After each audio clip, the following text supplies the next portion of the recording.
what is most deadliest than the coronavirus? What is the one thing that has created so much friction in the families? What is the one thing that's creating so much of damage to our relationship? Good morning, everyone. Couple of days back, got a call from my colleague, and they were very anxious about the lockdown period. They want to get back to the work. I asked, what is the reason? They said, Rajesh, you know one thing, this lockdown period, everyone is in the family, but it's also creating so much of fights and friction in the family.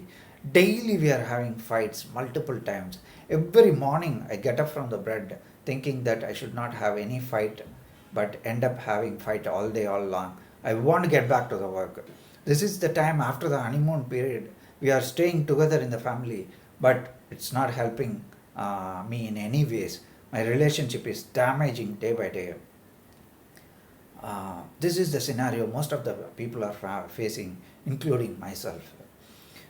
So how do we address this? That is the topic for today. Today I'm going to talk about neutralization of anger. Before we go there, what is the genesis of this anger? Where is this anger coming from? Anger happens when your desire, when your expectations are met or not met. Anger happens when your expectations are not met from the item, or the expectations are not met from the person. Anger also happens when you have suppressed emotions. For example, you suppress emotions at one place, it explodes as a dynamite in the other place. Anger also happens when you are not appreciated enough. Anger happens when the other person did not understand you.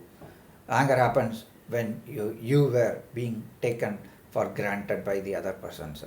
Anger also happens when you have when your safety and security are in threat. It's more like your fight and flight response. That's when the anger happens. We all have an underlying fear that turns to an anger as well. So these are the genesis of anger. So how do we address anger? To address anger, I want to go back to Vethathiri Maharishi in the yoga for modern age. He has given a exercise which I am attaching it in the cheat sheet. This is an exercise which I am attaching in the cheat sheet. Check the cheat sheet. I am going to talk about this particular method to neutralize the anger. So he says a simple 5 steps process to neutralize the anger. The first step is identify the person to whom you get angry very frequently. List all the persons. It hardly takes half an hour, but it is a life-changing exercise. The second one is, what is the relationship to that person? A relationship could be wife or parents or sisters or your loved ones or your in-laws. And the cause of the anger is the third step. You have to list. The fourth step is, what is your contribution that triggered the anger? So what is your contribution to it? Even if it is 1% is your contribution, that is list those things. Fifth is the method to neutralize the anger. This is only 5 steps process. If you look back, anger hasn't done anything good to us, to our families, to our society by and large. Anger created so much friction in the family. Visualize or imagine a situation where you got a recent fight with your loved ones. What happened during that time? What happened during that period of time? Your heartbeat would have increased. You would have had a war of words, exchange of words.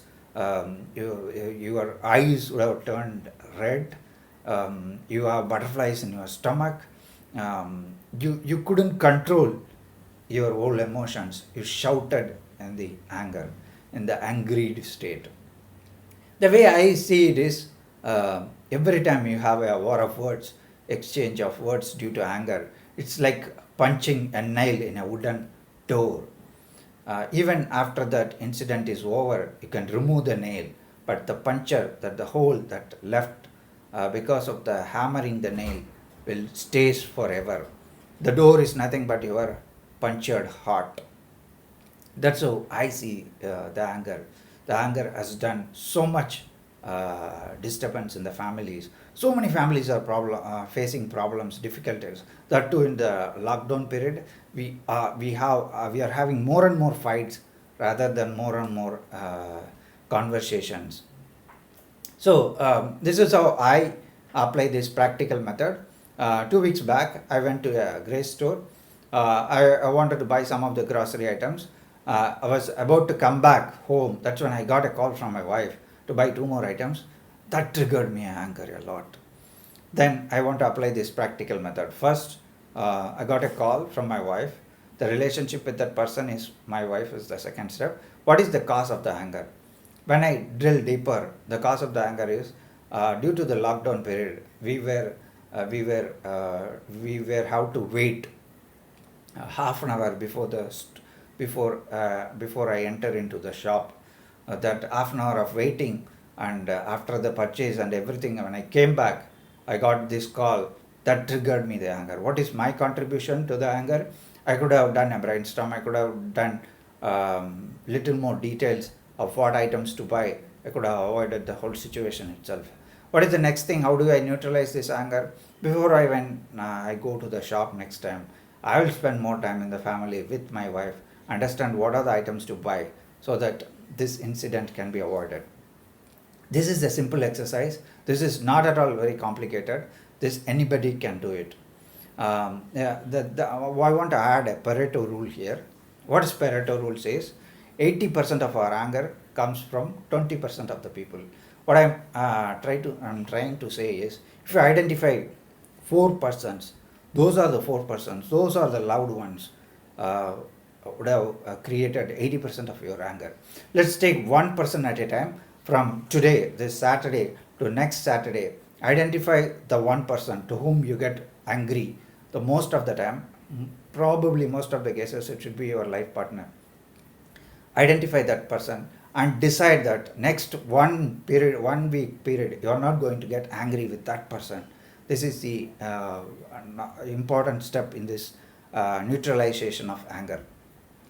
Then what we are going to do is, we are going to add a visualization part as well. What is the visualization part?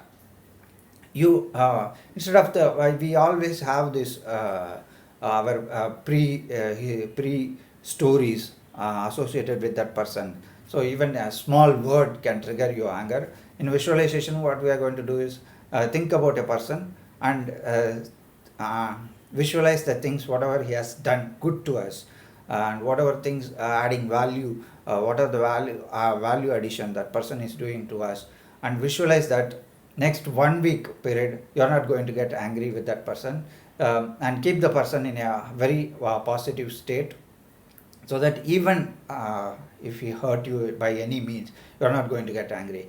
If at all, if you get angry, and try to understand, try to comprehend the situation. If you master this 1 person, it's going to be a life-changing exercise for you. The next week you take the next person. By end of the 4 weeks, I think 80% of your anger would have been neutralized. This is a simple step. Anybody can do it. I usually practice this particular step. By this way, we don't even get anger at all. In the nutshell, to avoid anger, what we need is, fundamentally we need patience and forgiveness. When you are able to forgive the other person, when you are able to accept the other person as they are, you don't even get the anger. Anger is one of the deadliest emotion which we need to address. Let's take 1 person at a time. Let's neutralize the anger with that person, and anybody can do it. I want all of you to practice. Please share your comments in the comment section. I do have a Tamil channel.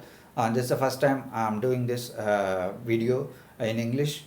So if your regional language is Tamil, there are around 100 plus videos in my Life in Simple Terms channel. I'll share all the links. Please share your comments. Let's all use this lockdown period to strengthen our relationship, and let's neutralize the anger, so that we all have a happy and peaceful life. See you later.